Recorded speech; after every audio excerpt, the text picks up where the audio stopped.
नमस्कार, मैं हूं आपके साथ अनुष्का और आप देख रहे हैं न्यूज समाचार जनता की आवाज। आइए रुख करते हैं आज की खास खबरों की ओर।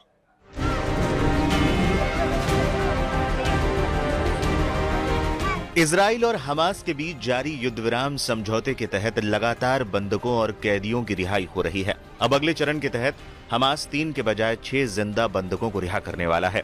इस बीच पहली बार हमास ने 4 बंधकों के शव भी इजराइल को लौटाए हैं।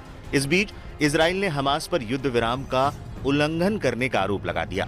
इजराइल के प्रधानमंत्री बेंजामिन नेतन्याहू ने शुक्रवार को कहा था कि हमास ने बंधक शिरी बिबास के शव को समझौते के अनुसार नहीं दिया, उसकी जगह किसी और का शव दे दिया गया। ऐसा करने के लिए हमास को कीमत चुकानी होगी। यहूदी राष्ट्र का कहना है कि फॉरेंसिक जांच में पता चला है कि गुरुवार को गाजा से लौटा शव शिरी बिबास का नहीं था। प्रधानमंत्री बेंजामिन नेतन्याहू ने एक वीडियो जारी करते हुए बयान में कहा था, האכזריות של מפלצות החמאס אינה יודעת שום גבול। हम शीरी को सभी बंधकों के साथ घर वापस लाने के लिए दृढ़ संकल्प के साथ काम करेंगे और ये सुनिश्चित करेंगे कि हमास समझौते के इस क्रूर और बुरे उल्लंघन के लिए पूरी कीमत चुकाए। הם לא החזירו את שירי לצד ילדיה המלכים הקטנים। बता दें, इजरायली डिफेंस फोर्स ने बताया था कि सौंपे गए 4 शवों में से 2 की पहचान शीरी के बेटों एरियल और कैफीर के रूप में हुई है। एक शव ओडेड लिफिट्स का है। आईडीएफ का कहना है कि पहचान प्रक्रिया के दौरान ये सामने आया था कि जो चौथा शव प्राप्त हुआ है वो शिरी बिबास का नहीं था। किसी और अन्य बंधक से भी उसका कोई मेल नहीं पाया गया। 600 फिलिस्तीनी कैदियों को रिहा करेगा इजराइल। युद्ध विराम समझौते के तहत इजराइल शनिवार को 602 से अधिक फिलिस्तीनी बंदियों को रिहा करेगा और बदले में हमास की तरफ से 6 इजरायली बंधकों को छोड़ा जाएगा।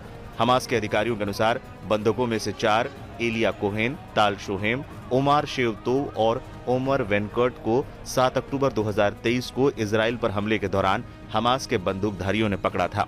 2 अन्य हिशाम अल सईद और ओवेरा मेगिस्टू को हमास ने तब से बंधक बना रखा था जब वे लगभग 1 दशक पहले गाजा में घुसे थे।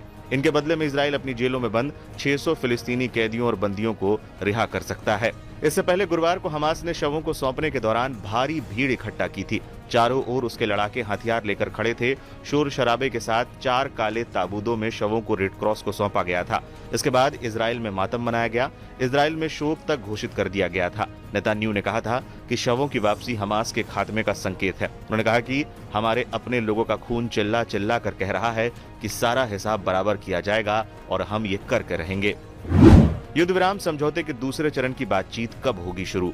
इजराइल और हमास के बीच जारी युद्ध विराम समझौते के तहत लगातार बंधकों और कैदियों की रिहाई हो रही है। अब अगले चरण के तहत हमास 3 के बजाय 6 जिंदा बंधकों को रिहा करने वाला है। इस बीच युद्ध विराम समझौते के दूसरे चरण की बातचीत जल्द शुरू होने वाली है। वैसे तो दूसरे चरण की बातचीत अब तक शुरू हो जानी चाहिए थी, लेकिन कई कारणों से ऐसा नहीं हो सका। लेकिन आई खबरों के मुताबिक जल्द बातचीत का दौर शुरू होने की उम्मीद है। उम्मीद जताई जा रही कि 25 फरवरी से दूसरे चरण की बातचीत शुरू हो जाएगी।